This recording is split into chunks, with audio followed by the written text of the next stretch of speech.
नमस्कार, मैं हूं मृत्युंजय कुमार झा। शाम के 5:30 बज चुके हैं और अगले आधे घंटे तक आपके सवालों का सबसे बड़ा मंच तैयार है। अगर आपने कमोडिटी में ट्रेड किया है या फिर नया ट्रेड करना चाहते हैं, जानना चाहते हैं कि आपके लिए कहां पर कमाई के मौके हैं, तो आप सवाल पूछिए। नंबर आप नोट कर लें 02223001634। इसके अलावा आप 02223001635 पर भी अपना सवाल पूछ सकते हैं।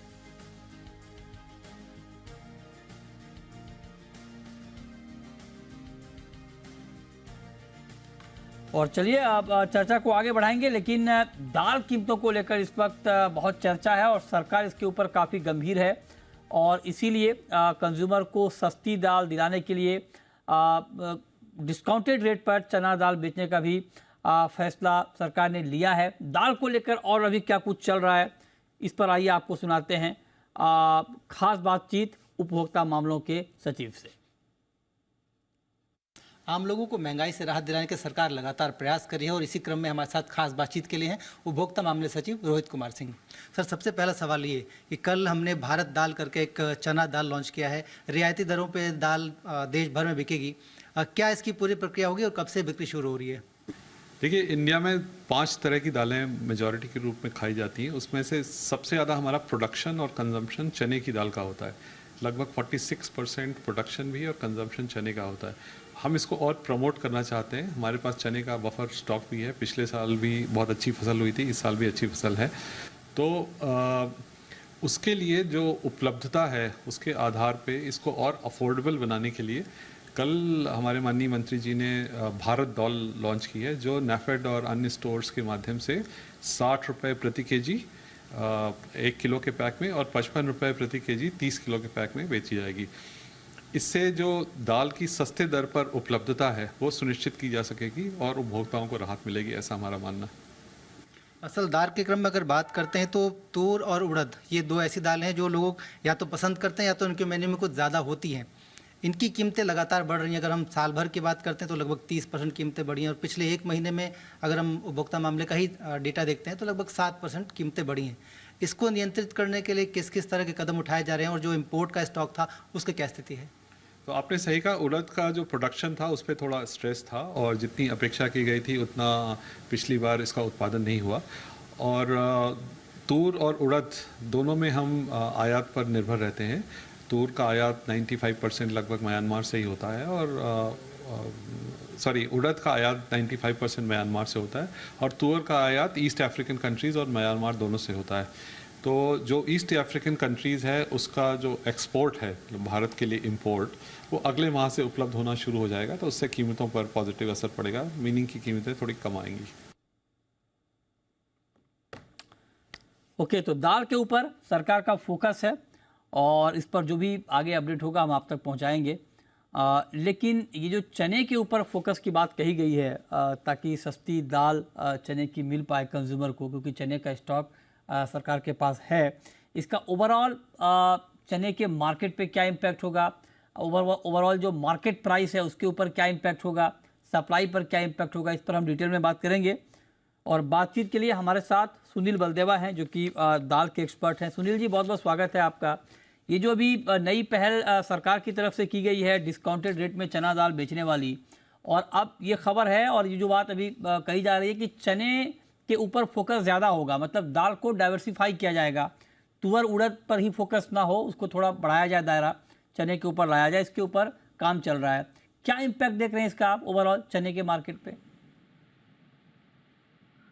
मधुजी जी, ये 1 लाख टन दाल बना के एनसीसीएफ, मदर डेयरी और नाफेड की स्टोर में बेचने का सरकार ने निर्णय लिया है। ये 1 लाख टन दाल जो है वो 3 महीने में बेचेगी। ये एक पायलट प्रोजेक्ट है मेरे हिसाब से। इसमें बहुत बड़ा फर्क नहीं पड़ेगा। हाँ, एक सरकार का क्या सोच है उसका जरूर फर्क पड़ता है, लेकिन मैं ये जरूर कहना चाहूंगा कि तुअर अब हमारे तुअर उड़द को लेकर सरकार चिंतित थी, लेकिन तुअर जो है अब अफ्रीका देशों से आने लोडिंग होना स्टार्ट हो गई है और अगले महीने से आना भी लग जाएगी। तो मुझे लगता है कि तुअर के दाम भी काफी अब कंट्रोल में रहेंगे। जैसा कि मैंने आपके चैनल में हर बार ये बोला है कि अगस्त के बाद में जो ही अफ्रीका से 5 लाख टन तुअर आने की संभावना होगी, तुअर के भाव जो है गिर जाएंगे। उसके बाद आपने देखा होगा कि तुअर के भाव में बिल्कुल भी तेजी नहीं आई है, बल्कि 20 रुपए किलो की होलसेल मार्केट में जरूर मंदी आई है। उड़द के भी बाजार कुछ सुस्त है।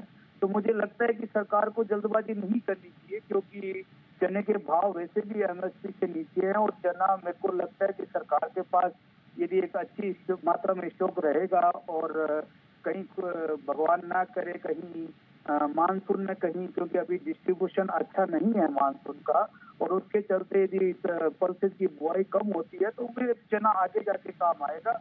इसलिए मुझे लगता है कि सरकार को ये चना जो है सुरक्षित रखना चाहिए, न कि अभी एमएसपी से नीचे चना दाल चल रही है उसमें भी उसको स्कीमों में देखे और इसको बाहर लाना चाहिए। ओके, लेकिन एक बात बताएं सुनील जी कि ओवरऑल जो हमारी खेती है दालों की, इस बार आप खरीफ की सोइंग पल्सेस की आगे कैसी देख रहे हैं? इसको हमें 30 जुलाई तक के आंकड़ों का थोड़ा वेट करना पड़ेगा, लेकिन अभी तक जो चल रही है वो संतोषजनक है। बहुत ज्यादा उत्साहजनक नहीं कहेंगे, कुछ 10-1% की कमी जो है वो अभी भी है, क्योंकि जैसा मैंने बोला कि डिस्ट्रीब्यूशन जो रही है वो बारिश की ठीक नहीं रही है। आपने देखा कि एमपी, यूपी, राजस्थान के कुछ भागों में, हरियाणा और पंजाब में काफी बारिश हो रही है, जबकि तेलंगाना, आंध्र प्रदेश, केरल, कर्नाटका उधर बारिश कम हो रही है। महाराष्ट्र में कुछ हिस्सों में बहुत अच्छी बारिश है, कुछ हिस्सों में बहुत कम बारिश है। तो डिस्ट्रीब्यूशन इस बार सही नहीं है, तो मुझे इसीलिए मैं चिंता जाहिर कर रहा हूँ कि हमें थोड़ा वेट करना चाहिए। और एमएसपी से नीचे जो चीज चल रही है जैसे मसूर है और चने हैं, उसको सरकार को ज्यादा स्टॉक करके रखना चाहिए, ताकि बाई चांस यदि मूंग, तुअर और उड़द में कोई कमी दिखाई देती है तो ये चीजें जो है हमारे जो निम्न आय वाले तबका है उसको देने में काम आएगी। अच्छा, आप लोग जो चने का कारोबार करते हैं, बहुत सारे कारोबारियों की शिकायत थी पिछले दिनों कि चने का भाव अच्छा नहीं मिल रहा है, एमएसपी के नीचे था भाव। उस संदर्भ में इस खबर को आप किस तरह से देख रहे हैं, सस्ती दाल बेचने वाली खबर को? एमएसपी से नीचे चल रही है अभी भी चना का, इसलिए मैं ये तो नहीं कहूंगा कि बहुत ज्यादा नीचे भाव है चने के। चने के भाव लगभग ठीक है, क्योंकि जहाँ पे भी आप देखेंगे सरकार का भी चना जो है 4950 और 5000 के आसपास दिख रहा है। तो एमएसपी से 6-7% नीचे है, तो बहुत ज्यादा नीचे नहीं कहूंगा मैं। हाँ, लेकिन यदि हमें ऐसी स्कीमों में और यदि हम सब्सिडाइज रेट में यदि हम इसको बेचने की कोशिश करें तो मुझे लगता है कि वो हमें नहीं बेचना चाहिए। हमें एमएसपी के आसपास ही चने की सेल जो सरकार के पास है वो करना चाहिए, या फिर चना एमएसपी से ऊपर हो जाता है तो सरकार को इसमें इंटरवेंट करके ओपन सेल करना चाहिए या फिर विभिन्न स्कीमों में देना चाहिए। अच्छा जी, चलिए, बहुत शुक्रिया बलदेवा जी आपका जुड़ने के लिए और इस पर बात करने के लिए। आगे बढ़ते हैं, और चूंकि इस वक्त महंगाई की चर्चा चारों तरफ है, चाहे वो टमाटर हो, दाल हो या बाकी मसाले हों, उसकी महंगाई की बात खूब हो रही है। तो हमने मसालों पर आपको बहुत खबर दिखाई है कि वायदा बाजार में क्या चल रहा है, फ्यूचर में जिस तरह से दाम बढ़ रहे हैं, लेकिन ग्राउंड पर मसालों की कीमतों को लेकर क्या चल रहा है, और ख़ास करके जो थोक मार्केट है, जो एपीएमसी की मंडियां हैं, वहाँ पर मसालों को लेकर क्या चल रहा है, और इसके दाम तो जिस तरह से आसमान पर पहुँचे हैं उसके बाद क्या चल रहा है। तो मसालों की बढ़ती कीमतों का जायजा लिया है हमारे संवाददाता सौरभ पांडे ने नवी मुंबई के एपीएमसी मार्केट से। आइए आपको दिखाते हैं। जहां एक तरफ देश भर में सब्जियों के दाम आसमान छूते नजर आ रहे हैं, वहीं दूसरी तरफ मसाले की कीमतें जो हैं ग्राहक की कमर तोड़ने में लगे हुए हैं। ऐसे में हम वहाँ पहुंचे हैं नवी मुंबई के मशहूर एपीएमसी मार्केट में, और सीधा होलसेलर और जो व्यापारी हैं उनसे जानेंगे कि इनकी बढ़ती कीमतों के पीछे क्या वजह है। तो ये मौसम की वजह से हुआ है, और ज़्यादा कोई उत्पादन नहीं होने की वजह से, डिमांड ज़्यादा होने की वजह से जो पिछला माल पड़ा हुआ है उसी के कारण वही माल के ऊपर ज़्यादा बर्डन आ गया है, इसकी वजह से भाव बढ़ा है। जीरा ऑलरेडी जीरा माल नहीं है और स्टॉक उधर भी नहीं है ज़्यादा, उसकी वजह से बढ़ा हुआ है। इधर मांग ज़्यादा है उसका, इसके हिसाब। जीरे के अंदर लगभग 3 गुना भाव बढ़ गया है, जो 300-350 रुपये था और 680 से लेके 800 तक पहुंच गया है। हर हल्दी में अभी बढ़ोतरी हुई है 20, 25, 30 रुपए की, उसको बढ़ोतरी नहीं बोला जाती है, तो जैसा सीजन मार जो होता है उसके हिसाब से बढ़ रहा है। 3 महीने में समझो तकरीबन मसाले में तेजी है 300-400 रुपया पर केजी, वो भी एक्सपोर्ट चालू किया है वो हिसाब से। जीरा जनवरी में रेट था 320 340, अच्छा माल। आज वही जीरा 720 क्रॉस कर गया है, 1000 के ऊपर जाएगा, श्योर है। जैसा कि आपने सुना कि मसालों की बढ़ती दाम की वजह से ग्राहक और व्यापारी दोनों ही परेशान हैं। व्यापारियों का कहना है कि मसालों की बढ़ती कीमतों की वजह से ग्राहकों के थाली का स्वाद बिगड़ते हुए नजर आ रहा है, जिससे उन्हें काफी नुकसान पहुंच रहा है। व्यापारियों का मानना है कि आने वाले दिनों में मसालों की कीमतें कम होंगी और ग्राहकों के चेहरे पर फिर से खुशियां नजर आएंगी। एपीएमसी मार्केट से सौरभ पांडे, जी मीडिया। तो हम आपको मसालों की हर खबर दिखा रहे हैं कि वायदा बाजार में क्या चल रहा है। जो बड़ी मंडी है ऊंझा, वहां पर जीरे को लेकर क्या चल रहा है, उसके ऊपर हमने आपको रिपोर्ट दिखाई।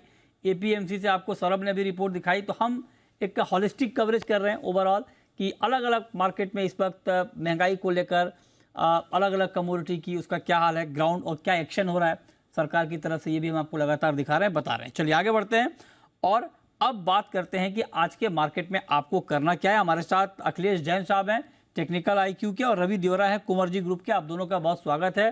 अजय केडिया हैं, माफ कीजिएगा, हमारे साथ केडिया कमोडिटी के। आप दोनों का बहुत स्वागत है। और मेरा सबसे पहला सवाल केडिया जी आपसे गोल्ड के ऊपर होगा। गोल्ड का मार्केट थोड़ा सा शाम के कारोबार में मूड बनता हुआ दिख रहा है गोल्ड का, तो आप जरा बताइए कि क्या ये माहौल थोड़ा और बनेगा शाम के कारोबार में, या मार्केट फिर से स्लो हो जाएगा? गुड इवनिंग मित्र जी। डेफिनेटली पिछले हफ्ते में हमने देखा डॉलर इंडेक्स में जिस दिन से गिरावट थी, इसके चलते सोने में हमने काफी अच्छा उछाल आते हुए देखा। बट मुझे लगता है 5900 का जो लेवल छुआ है, अब यहाँ से प्रॉफिट बुकिंग देखने मिल सकती है, क्योंकि इंटरनेशनल में डॉलर इंडेक्स भी धीरे धीरे सपोर्ट ले रहा है, जबकि इंटरनेशनल में गोल्ड 1970 के ऊपर जाता हुआ इसलिए नहीं दिखाई दे रहा है। शाम को जो डेटा है रिटेल सेल्स और कोर रिटेल सेल्स डेटा, ये कहीं ना कहीं डॉलर को सपोर्ट कर सकता है, जिसको देखते हुए मुझे लगता है कि अपसाइड थोड़ी लिमिटेड है, क्योंकि 26 तारीख को फेड इंटरेस्ट रेट भी बढ़ा रहा है 0.25, उसका भी एक ओवरहैंग अब आता हुआ दिखाई देगा। तो 59,500 पे बेच के चलिए, 59,700 का स्टॉप लॉस रहेगा। प्राइसेस वापस 59,000 की तरफ आते हुए दिखाई देगी। ओके ठीक है, तो ये राय आपकी हो गई गोल्ड के ऊपर। टेक्निकल चार्ट पर कैसा है मार्केट अभी गोल्ड का, अखिलेश जी?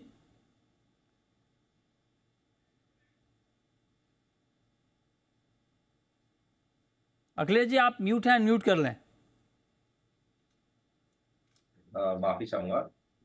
लग रहा है कि लाइक इंटरनेशनल मार्केट में नो डाउट यहाँ पे एक अच्छी रिकवरी देखने को मिली थी अभी पिछले सत्रों में, बट यहाँ पर 1980 के आसपास एक बार लग रहा है कि गोल्ड एक रेजिस्टेंस फील करेगा और यहाँ से सिग्निफिकेंट प्रॉफिट बुकिंग देखने को मिल सकती है। बट इसका जो ओवरऑल दायरा है वो 1935 से 1980 की रेंज में ही रहना चाहिए। शाम के सत्र के लिए मेरा रिकमेंडेशन सेम रहेगा। यहाँ पे उछाले में आप बेच के काम कर सकते हैं। 59,500 के ऊपर भाव मिलते हैं, तो इसका 59,700 के आसपास ऐसे रखिए, 59,150 के लक्ष्यों के लिए। तो फॉर शॉर्ट टर्म यस, इसको सेल करके काम कर सकते हैं आज के लिए। ओके ठीक है, तो टेक्निकली गोल्ड पर आपकी ये कॉल है।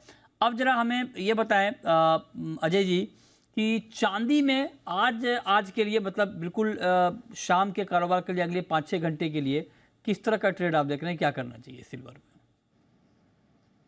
बिल्कुल विजय जी, अगर हम चांदी की बात करें तो रैली हमने काफी शानदार देखी। जो रेशियो था वो 86 से हमने 80 के नीचे जाते हुए देखा, जिसका मतलब है सोने के मुकाबले चांदी ने ज्यादा आउट परफॉर्म किया था। बट जिस ढंग से बेस मेटल में गिरावट बढ़ रही है और चाइना कहीं ना कहीं स्टिमुलस को लेकर क्लियरिटी नहीं दे पा रहा है, तो मुझे लगता है बेस मेटल की गिरावट है अब वो चांदी पे भी दिखने लग जाएगी। नो डाउट मॉर्निंग से हमने काफी अच्छी तेजी देखी, लगभग $25 के करीब जाने की कोशिश कर रहा है यार। 76,000 डोमेस्टिक मार्केट मुझे लगता है कि ये लेवल सस्टेन नहीं करेंगे, तो बेटर एक प्रॉफिट बुकिंग के लिए वेट करना चाहिए। 76,000 या करंट लेवल पे बेचा जा सकता है 76,500 के स्टॉप लॉस से।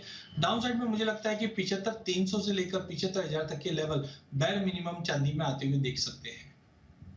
ओके ठीक है, तो ये राय आपकी हो गई चांदी पर कि चांदी में अभी आपको करना क्या है। आगे बढ़ते हैं और क्रूड की बात कर लेते हैं। क्रूड में अखिलेश जी आज के लिए कोई ट्रेड बन रहा है या आज छोड़ दें? क्रूड में जो पिछले टाइम के अंदर हमने एक रैली देखा, एक बहुत ही अच्छा शानदार एक रैली 5600 से अप्रोक्सीमेट 6300 के भाव तक देखने को मिला। तो मुझे लगता है कि जो पुल बैक हुआ वो एक बार फिसल आउट होता लग रहा है मुझे, और क्रूड में कहीं ना कहीं यहाँ पे भी हमको प्रेशर दिखना चाहिए। और नाइमेक्स में ये भाव मुझे लग रहा है कि $3150 तक आना चाहिए। तो मेरा रिकमेंडेशन रहेगा कि MCX में इसको उछाले पे आप सेल कर सकते हैं। 6165 का इस पे स्टॉप लॉस लगाइए। नीचे में 5900 तक के लक्ष्य को दिखा सकता है। यहाँ पर आप अपना ट्रेड को अग्रेसिव कर सकते हैं अगर भाव 6050 के नीचे जाते हैं तो सेल ऑन राइज की रणनीति रखिए 6165 के नीचे। ओके, सेल ऑन राइज, तेजी पर बिकवाली की रणनीति आप कह रहे हैं कि रखिए, और ये एक अच्छी कॉल होगी आपके हिसाब से। 5900 का टारगेट होगा, 6165 का स्टॉप लॉस लगाएं, 6102 का ताज़ा भाव है। ये बात हो गई चांदी की। चलिए अब हम क्रूड की अब हम शुरू करते हैं सवाल जवाब, और पहला सवाल है सोनू का। पूछिए सोनू। सर नमस्कार जी। नमस्कार, पूछिए। सर मैंने अगस्त का कॉन्ट्रैक्ट 5780 रुपए पर गुआर सीड लॉन्ग किया है और 7350 रुपए पर धनिया लॉन्ग किया है। मुझे दोनों ही एक्सपर्ट का व्यू चाहिए सर। एक सेकंड, 5780 पे आपने गुआर सीड लॉन्ग किया है, हाँ, और धनिया 7350 रुपए पर धनिया लॉन्ग किया है। ठीक है, दोनों एक्सपर्ट से पूछना सर। दोनों एक्सपर्ट से। तो पहले तो अजय जी आप बताइए, फंडामेंटली 5780 पर ग्वार में बाइंग है, 7350 पे कोरेंडर में, तो क्या करना चाहिए इनको? देखिए, सबसे पहले अगर गवार की बात करें तो गवार में हमने एक मिला जुला ट्रेंड देखा है पिछले 5-6 महीने से। प्राइसेस नीचे में 500-5200 के नीचे जाती है लेकिन सस्टेन नहीं कर पाती। वहीं हायर साइड पे हम देख रहे हैं प्राइसेस 5850 के ऊपर सस्टेन नहीं कर पा रहा। फंडामेंटल में कोई मेजर चेंजेस नहीं है।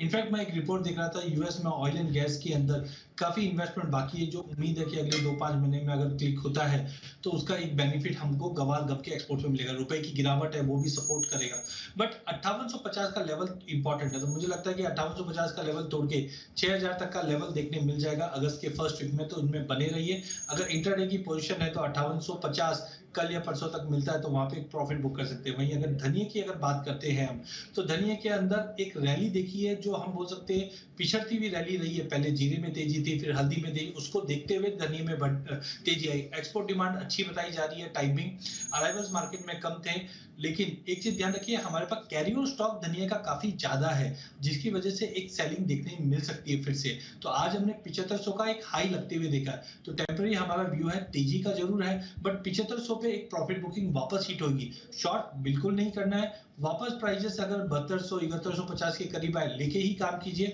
बट इमीडिएट रेजिस्टेंट जो है वो 7500 तक का ही रहेगा। अच्छा, टेक्निकल व्यू क्या है आपका अखिलेश जी? क्या जो 5780 पर ग्वार में इनकी बाइंग है टेक्निकली ठीक बाइंग है, रुकना चाहिए अभी? देखिए, टेक्निकल्स पे अब गवार जो वायदा है उस अगस्त वाला उसके अंदर डेफिनेटली है 5825 एक स्ट्रॉन्ग रेजिस्टेंस बना हुआ है क्लोजिंग बेसिस पे, क्योंकि गम गवार दोनों ही ने जो यहाँ से हमने रैली करते हुए देखा पिछले कुछ सत्रों के अंदर, तो ये कहीं ना कहीं यहाँ पे एक रेजिस्टेंस फील कर रहे हैं। तो जब तक कोई फर्दर क्लू नहीं आता तब तक मेरा रिकमेंडेशन रहेगा कि स्पेशली गवार, क्योंकि आपका जो बाइंग है इन्हीं लेवल्स के आसपास है, तो उछाले में 40-50 रुपए का उछाला मिले तो इस पोजीशन से एग्जिट कर लीजिए आप। फ्रेश बाई के लिए इसके अंदर वेट के लिए 5825 के ऊपर बाजार अगर जाता है तो डेफिनेटली बात है वहां पे आप फ्रेश बाय कर सकते हैं। इसमें 5675 का एक स्टॉप लॉस रखिए। मुझे लगता है कि सितंबर एंड से पहले पहले इसके जो भाव है वो 6600 तक आ सकते हैं, तो 15% का वहां पे एक अपसाइड देखने को मिल सकता है। वहीं अगर भाव पहले नीचे आते हैं और ये अप्रोक्सीमेट 5600 के आसपास आते हैं तो वहां पे भी आप एक बार खरीदारी कर सकते हैं, बट रिकमेंडेशन यही रहेगा कि क्लियर ट्रेड के लिए वेट करिए। 5825 के ऊपर जाने पर इसको खरीदारी करिए आप। ठीक है, ओके, तो ये राय आपकी है। तो आप कह रहे हैं कि थोड़ा अगर आपका पोजिशनल व्यू है तो एक अच्छी रैली आपको देखने को मिल सकती है। 6600 का टारगेट आप कह रहे हैं कि सितंबर एंड तक दिख सकता है। ओके, राहुल है नेक्स्ट कॉलर। पूछिए राहुल। मैं दिल्ली से बोल रहा हूँ सर। मेरा सवाल ये है कि आज गोल्ड पे इंट्राडे में क्या करना चाहिए? आज गोल्ड में इंट्राडे में क्या करना चाहिए? 59,380 का लेवल है, बिल्कुल ताजा भाव पर। अखिलेश जी, कोई ट्रेड गोल्ड में? यहाँ पे सेल कर सकते हैं और बिकॉज रिस्क रिवॉर्ड यहाँ पे बहुत ज्यादा लिमिटेड लग रहा है, बहुत बड़ा मूवमेंट यहाँ पे देखने को अभी नहीं लग रहा, तो थोड़ा यस इट्स, अगर ट्रेडिंग प्रोस्पेक्ट से देख रहे हैं तो 50-60 रुपए एटलीस्ट ऊपर यहाँ पे बेचना चाहिए। इसमें 59,550 का एक स्टॉप लॉस रखिए आप, नीचे में 59,150 के लक्ष्यों के लिए। हालांकि अभी इतना क्लियरिटी नहीं है, बहुत ज्यादा डाइसी है लेवल्स पर, तो फिर स्टिल आप 7 राइज कर सकते हैं। ओके, नेक्स्ट कॉलर दिनेश हैं। पूछिए दिनेश जी। सर मुझे कॉटन सीड ऑयल केक के बारे में पूछना है। बेस्ट एंट्री लेवल कौन सा है और किस टारगेट के लिए लॉन्ग किया जाए? कॉटन सीड ऑयल केक में आप कह रहे हैं कि बेस्ट एंट्री लेवल क्या होगा? अजय जी बताइए कहाँ पर एंट्री की जाए इसमें? देखिए, कॉटन सीड ऑयल केक में हमने पहले व्यू रखा था कि मार्केट में गिरावट रहेगी, जो 2400 2350 ये रेंज तक आएगा, तो सिवियरिटी दिखाई दे रही थी। बट जिस ढंग से हम देख रहे हैं बाकी तेल के प्राइजेस में जो तेजी या स्टेबिलिटी आई है, उसका एक सपोर्ट मिलना चाहिए। तो पिछले एक हफ्ते से हम देख रहे हैं प्राइजेस 2400 के करीब जाता है बट रिकवर करता है। नो डाउट आज हमने गिरावट जरूर देखी है 40 रुपए के आसपास, बट मुझे लगता है 2370 2380 का जो जोन है ये काफी शानदार रहेगा एंट्री करने के लिए। नो डाउट थोड़ा प्रेशर जरूर है मार्केट में, जो नीचे में 2360-70 का लेवल मिलता है वहां उसके नीचे मेरे को जाता है। तो इनको अगर बाय करना ही है तो 2350-60 के लेवल पे करके चलिए, 2300 के स्टॉप लॉस लगाइए और 2450 तक का लेवल मिल सकता है। लेकिन ये थोड़ा सा लंबा व्यू रहेगा, मंथ एंड तक अगर हम देखें तो वापस जंप मिल जाएगा। लेकिन इंट्राडे में वर्स्ट इन केस 2350 के नीचे मुझे नहीं लगता कि प्राइजेस होल्ड करे। ओके, तो इस पर आप नज़र रखिए कॉटन केक पर व्यू। आगे बढ़ते हैं और कुछ और सचिन इस बीच हमारे साथ जुड़ रहे हैं दिल्ली से। पूछिए सचिन जी। सचिन जी आप सुन पा रहे हैं? हाँ सर जी पूछें। सर मेरे को ये गोल्ड से रिलेटेड स्ट्रेटजी मतलब क्या होना चाहिए ट्रेडिंग का सर, बेसिक सा थोड़ा बता देते सर। बेसिक में मतलब क्या आप पहली बार ट्रेड कर रहे हैं? पहली बार नहीं सर, ऐसे मैं कर रहा हूँ, लेकिन सर करते करते अचानक से सर मतलब समझ में नहीं आ रहा है। लेकिन मतलब ऐसा लगता है ना कि जब मिस हो जाता है तो लगता है कि कुछ मतलब समझने की जरूरत है। ये सोच के हम सर बेसिक नहीं बिल्कुल बिल्कुल बिल्कुल आपको बताया जाएगा। अजय जी ऐसे सवालों के ही जवाब देने में माहिर हैं। तो अजय जी बताइए, आप तो पाठशाला टाइप की बहुत सारी सीरीज करते हैं, इनको जरा बेसिक बताइए गोल्ड में ट्रेड करने का क्या स्ट्रेटेजी आमतौर पर होनी चाहिए बेसिक? बिल्कुल, देखिए सोने में सबसे पहले समझना होगा कि क्या फैक्टर्स है जो मार्केट को इम्पैक्ट करते हैं। ज्यादा करके हम देखते हैं टेक्निकल के पॉइंट ऑफ से देखा जा सकता है फंडामेंटल पे। तो आज हम फंडामेंटल देखते हैं। तो यूएस काफी बड़ी इकोनॉमी और डॉलर काफी इंपॉर्टेंट होता है। जब भी डॉलर में तेजी आती है उसका इनवर्सली कोरिलेशन गोल्ड पे पड़ता है। अगर डॉलर में तेजी तो सोने में गिरावट, डॉलर में गिरावट तो सोने में तेजी। तो पिछले हफ्ते भर में हमने देखा डॉलर में गिरावट थी इसलिए सोने में तेजी आई। तो एक तो आपको ये देखना है कि डॉलर इंडेक्स कैसे मूव कर रहा है। अगर डॉलर में तेजी दिख रही है तो आप मान के चलिए सोने में थोड़ी बहुत गिरावट। उसके अलावा सोना जियोपॉलिटिकल टेंशन या कोई भी ऐसा कंसर्न इकोनॉमी जैसे जीडीपी के नंबर कमजोर है या शाम को 6 बजे 10 मिनट बाद जीडीपी रिटेल सेल्स के नंबर आने हैं। अगर रिटेल सेल्स के नंबर कम आएंगे तो मतलब इकोनॉमी अच्छी नहीं है। इकोनॉमी अच्छी नहीं है तो डेफिनेटली उसका इंपैक्ट पड़ेगा। बट आज रिटेल सेल्स के नंबर अच्छे आने की उम्मीद है, जिसकी वजह से डॉलर में हम एक थोड़ा सा पॉजिटिवनेस देखेंगे और सोने में गिरावट देखेंगे। तो पहला है कि आपको यूएस का जो डेटा है उसको देखना है। साथ में आप टेक्निकल के कुछ इंडिकेटर्स और आते हैं जैसे आरएसआई है, उससे आपको ये पता चल सकता है कि कहाँ पे हमें ओवरबॉट है या ओवरसोल्ड जोन है। इसका आप यूज कर सकते हैं। काफी वेबसाइट्स है जिसको आप रेफर कर सकते हो सपोर्ट और रेजिस्टेंट के तौर पे देखने के तौर पे। बट ओवरऑल आपको डॉलर इंडेक्स जो आपकी स्क्रीन पे इस वक्त दिख रहा है ये 9970 चल रहा है। अगर ये नीचे जाएगा तो आप देखिए गोल्ड ऊपर जा रहा है। शाम को 6 बजे का डेटा आएगा, ये डॉलर ऊपर जाएगा तो सोने में गिरावट आएगी। ये बेसिक आप डॉलर को ट्रैक करेंगे तो आपको सोने का व्यू क्लियर कट मिलता हुआ दिखेगा। ठीक है, नेक्स्ट कॉलर हर्ष हैं। पूछिए हर्ष। सर जिंक में मैंने 4 लॉट लिया है 215 पे जुलाई का, तो मैं केडिया जी से पूछना चाहते हैं कि 18-20 तक जा सकता है या नहीं? बताइए केडिया जी। देखिए बेस मेटल में कॉपर, जिंक और एल्यूमिनियम ये 3 कमोडिटी काफी अच्छी लग रही थी, बट अभी डिले इतना हो चुका है कि चाइना कोई स्टिमुलस या रेट कट नहीं कर रहा है। तो जब तक ये नहीं करता है नीचे में मुझे लगता है 210 211 का पहले बेस बनाएगा, वहां से रिकवर तो सलाह रहेगी इनको 214 तक मिलता है तो एक बार कट कर लीजिए। 210 के आसपास री एंटर करके चलिए। 210 के नीचे मुझे नहीं लगता प्राइसेस सस्टेन करेंगे, वापस 210 से बाउंस मिलेगा। ठीक है, नेक्स्ट कॉलर महेश हैं राजस्थान से। पूछिए महेश जी। वीट में परचेजिंग में है, क्या करना चाहिए? 2300 का भाव चल रहा है इस टाइम। अच्छा, गेहूं में? हाँ जी, और बारले में भी पूछना चाह रहे हैं। अच्छा, तो इस पर अखिलेश जी कुछ कह पाएंगे आप? गेहूं और बारले में क्या करना चाहिए अभी? माफी चाहूंगा, दोनों ही कॉन्ट्रैक्ट। अच्छा समझ गया मैं। अच्छा अजय जी आप बताएं सर क्या करें गेहूं और बारले में भी? देखिए गेहूं में हमने जनवरी से लेके अभी तक काफी बड़ी गिरावट ले चुके हैं। नो डाउट प्रोडक्शंस को लेके कुछ कंसर्न्स बने थे पहले क्योंकि हीट वेव था, बट अभी भी हमें लगता है सोइंग पे डिपेंडेंसी है। तो मुझे कोई बड़ा फॉल तो दिखाई नहीं दे रहा, बट हाँ कोई ऐसा एक्स्ट्राऑर्डिनरी जंप भी नहीं है। ग्लोबल मार्केट में सप्लाई अच्छी है, सामने इलेक्शंस भी है जिसकी वजह से गवर्नमेंट इन्फ्लेशन पे बिल्कुल नजर रखेगी। तो टाइमिंग मार्केट मुझे 2250 से लेकर 2450 का एक ब्रॉडर रेंज में रहेगा, अनलेस एंड अनटिल कोई फंडामेंटल में कोई चेंजेस नहीं आता। वहीं अगर हम बाढ़